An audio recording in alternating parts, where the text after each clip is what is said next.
selamat datang di channel YouTube Berbagi Sukacita. Kami dari Sel Santa Teresa Andes. Kali ini kami akan membagikan pengajaran atau materi mengenai pentingnya vaksinasi di era pandemi saat ini. Selamat menyaksikan. Vaksinasi adalah proses pemberian vaksin ataupun antigen yang dapat membentuk imunitas tubuh seseorang ataupun membentuk antibodi pada imun tubuh seseorang. Karena hal ini dilakukan untuk menghindari terjadinya infeksi terhadap virus ataupun terhadap suatu penyakit lainnya yang lebih parah. Nah, dalam proses vaksinasi sendiri tentunya ada pembatasan-pembatasan yang dilakukan sehingga orang-orang yang boleh mendapatkan vaksin yaitu telah berusia di atas 18 hingga 59 tahun, tidak memiliki riwayat penyakit seperti penyakit asma, penyakit jantung, hipertensi, gangguan ginjal, dan penyakit kanker. Kemudian tidak sedang dalam keadaan demam. Karena jika kondisi tubuh melebihi dari 37,5 derajat Celcius dan tergolong dalam kondisi yang demam, maka proses pemberian vaksin sendiri dapat dilakukan penundaan dan dilakukan di jangka waktu yang lebih panjang. Sehingga jika suhu tubuh kurang dari 37,5, maka diperbolehkan untuk menerima vaksinasi. Yang kedua, tidak memiliki tekanan darah rendah ataupun tekanan darah yang tinggi. Tekanan darah sendiri memiliki kisaran yaitu 140/90 mmHg. Jika tekanan darah melebihi ataupun kurang dari yang telah ditentukan, maka proses vaksinasi sendiri menjadi terhambat. Yang ketiga yaitu tidak menderita penyakit diabetes mellitus lebih dari tipe yang telah ditentukan. Adapun orang-orang yang tidak dapat menerima pemberian vaksin ini sendiri, yaitu yang pertama memiliki reaksi alergi terhadap suatu vaksin ataupun suatu obat seperti anafilaksis dan menyebabkan pemberian vaksin coronavirus ini dapat terhambat dan tidak dapat bekerja pada tubuh seseorang tersebut. Yang ketiga, mengalami penyakit autoimun sistemik seperti sistemik lupus erythematosus serta Sjogren rheumatoid arthritis dan penyakit autoimun lainnya yang kemudian membawa adanya penghambatan penyerapan vaksin oleh tubuh. Dan yang ketiga adalah individu yang sedang mengalami infeksi akut seperti penyakit TBC dan pengobatan OAP, sehingga adanya jangka waktu yang dibutuhkan untuk pemberian vaksin ini sendiri. Serta yang keempat, mengalami kanker darah, kanker tubuh padat, kelainan darah seperti talasemia, hemofilia, gangguan koagulasi, memberikan hambatan bagi suatu individu untuk menerima vaksin.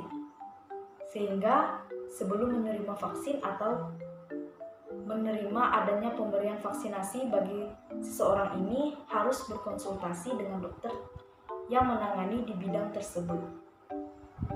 Dan yang kelima, seseorang yang sedang melakukan pengobatan penyakit kronik seperti PPOK dan asma, penyakit jantung, penyakit metabolik, hipertensi, gangguan ginjal. Karena dengan kondisi akut seperti ini, maka proses pengobatannya juga belum terkendali dengan baik. Serta anak kecil atau remaja yang berusia 1-17 tahun.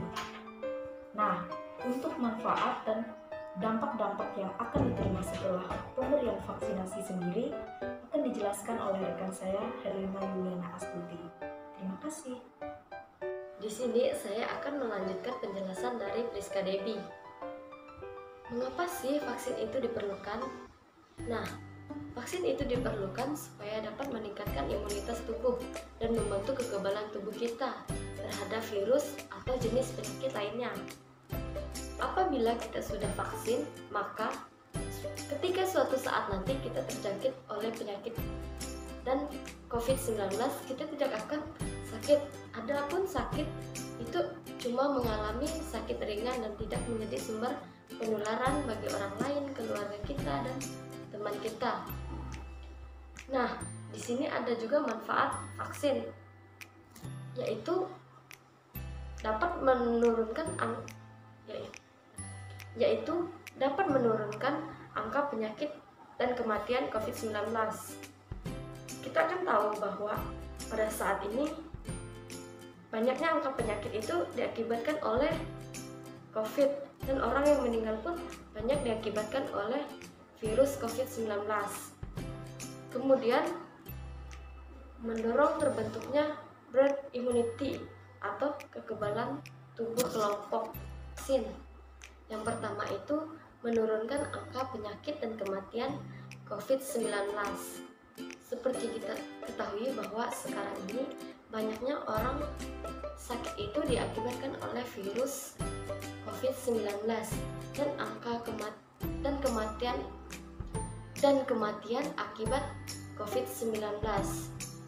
Nah, ketika kita sudah vaksin, maka kita akan menurunkan Yang kedua, mendorong terbentuknya herd immunity atau kekebalan tubuh kelompok. Yang ketiga, meminimalkan dampak ekonomi dan sosial. Ketika kita sudah vaksin, maka kita dapat melakukan aktivitas-aktivitas sehingga kita dapat memenuhi kebutuhan ekonomi dan kita dapat bersosial dengan yang lain. Adapun akibat tidak vaksin dan dampak-dampaknya bagi orang lain, yang pertama itu meningkatkan angka penyakit, penularan penyakit, dan kematian akibat dari penyakit COVID-19. Yang kedua, kekebalan tubuh yang kurang sehingga memudahkan terjangkit COVID-19 dan jenis penyakit lainnya. Ketiga, sulit untuk melakukan aktivitas. Yang ketiga, sulit untuk melakukan aktivitas dan sulit memperoleh pendapatan sehingga kita tidak dapat mencukupi kebutuhan hidup sehari-hari. Jangan lupa subscribe, like, komen, dan share.